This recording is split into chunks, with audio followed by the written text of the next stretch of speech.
18 years has been a wild ride.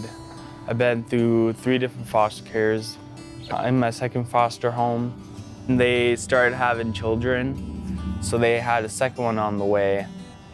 I needed a lot more attention than most kids, and they wanted the best for me, so they took me out of their home. We wanted to, have a child in our life and be able to make a difference and help them, and it just wasn't going to be possible for us to have a biological child. So we wanted to still have that connection and help a child get on the right path.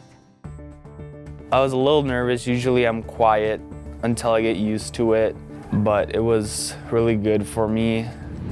He fit in so well and just felt like part of the family. He was just a right kid at the right time at the right place. Yep.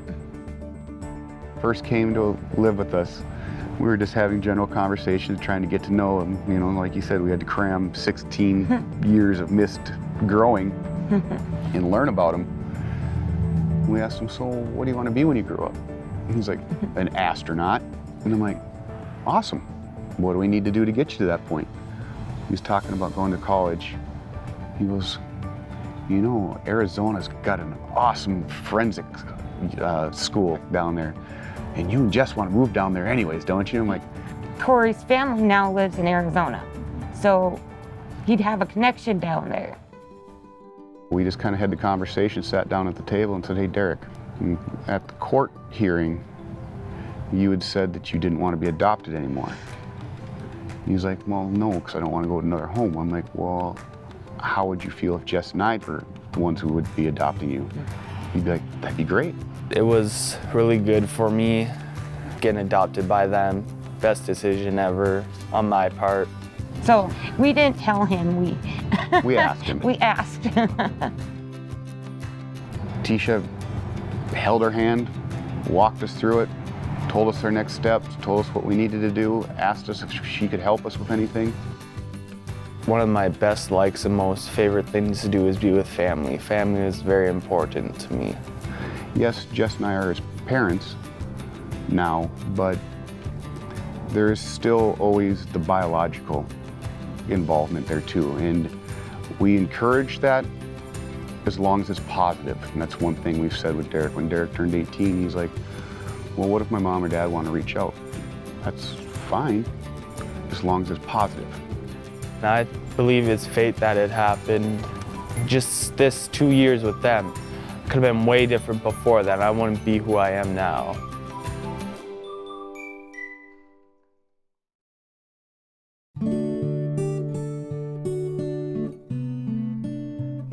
The DD program manager from Badlands Human Service Center was called, and then that's when Able Inc. came into his life. And he had some health issues going on, and that's when they reached out to Catholic Charities to see if guardianship would be appropriate. What we were instrumental with helping him do was, just being an extra listening ear for the struggles and the tribulations that he was going through. He's pretty well set, with what he does with his routine, and he's a hard worker. Keeps you on your toes, but the friendship's always there. He drives. Check my oil on a weekly basis because it runs every day. Yep, and you have the money for that without having to ask your family with your jobs that you have. He's very independent. He said, I'll get in touch if I need to. Tires, that's another matter. You gotta save for those, right? Knock on wood. I'm in Southwest North Dakota. I have people in Killdeer and Dickinson, Bowman and Hettinger, and then Bismarck. We do have a 24-hour guardianship contact line.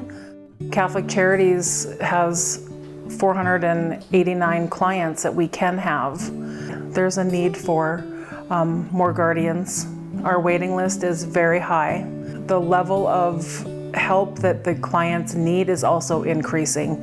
When I first started 18 years ago, it was a lot of elderly people in the nursing homes, family had passed on, and now it's the 18-year-olds that are graduating and coming with lots and lots of dual diagnosis, behavioral issues. It's way more intense and involved than the clients that we have had in the past.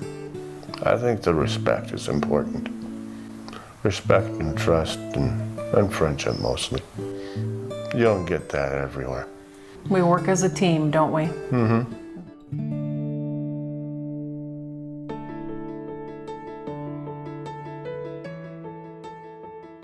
Catholic Charities North Dakota is a member of VOAD, which is Voluntary Organizations Active in Disaster.